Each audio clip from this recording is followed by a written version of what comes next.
Yes, narcissists cheat for several reasons. It's a common defense mechanism, but spoiler alert, none of those reasons have anything to do with you. Even if they gaslight you and tell you otherwise, I promise you they have nothing to do with you.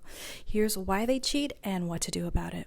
First of all, they have a constant need for supply, which is a need for admiration, attention, and affection. They extract this from people in the love bombing phase by getting your serotonin and dopamine and oxytocin levels super high.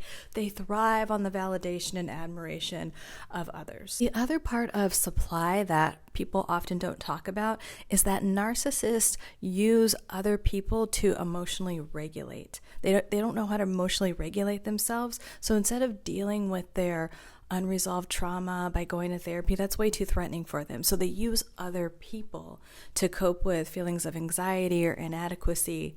So they'll use you and anyone else they can to emotionally regulate in that way. Narcissists also have an inability and deep resistance to experiencing real intimacy. So in the love bombing phase, they're telling you they're in love with you and they've never met anyone like you and they want to get married tomorrow. But in reality, they can't tolerate and certainly maintain emotional intimacy, so they'll cheat to keep a little bit of emotional distance. Especially during the conflict resolution part of any healthy relationship, that's actually where the greatest opportunity is for real intimacy to occur.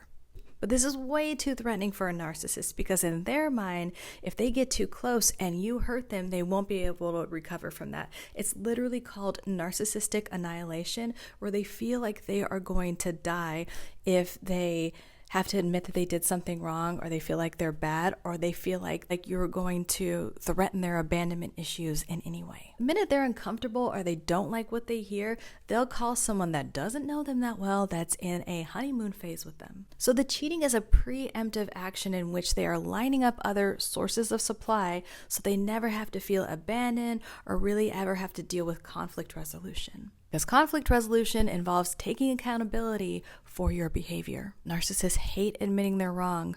Being wrong or taking accountability for their behavior is something that they hate doing and will avoid at all costs. Here's what to do. Always remember, no matter how much they try to gaslight you, it has nothing to do with you and it is not your fault for cheating or any other behavior of theirs. The other thing is to really take a look at your abandonment issues and your attachment style. Do you have an avoidant attachment style where you try not to get too close? Or do you have an anxious attachment style where you get really anxious any minute they're out of your sight, or always worried if they like you or if they're going to leave you? Or do you go back and forth between those attachment styles? And last and most importantly is invest in your evolution by doing the healing work so you never attract this type of person or relationship again. And speaking of that, my course on healing from toxic relationships and narcissistic abuse is starting tomorrow. You can join at any time. It's being offered at a dramatically discounted price, so take advantage of that. And join us so you could get some of the best coaching you've ever had around healing from toxic relationships and narcissistic abuse and thriving. That's the most important part, thriving. We are going to thrive in 2025. You can sign up for the course through the link in my bio. I am already excited to work with you. I'll see you there.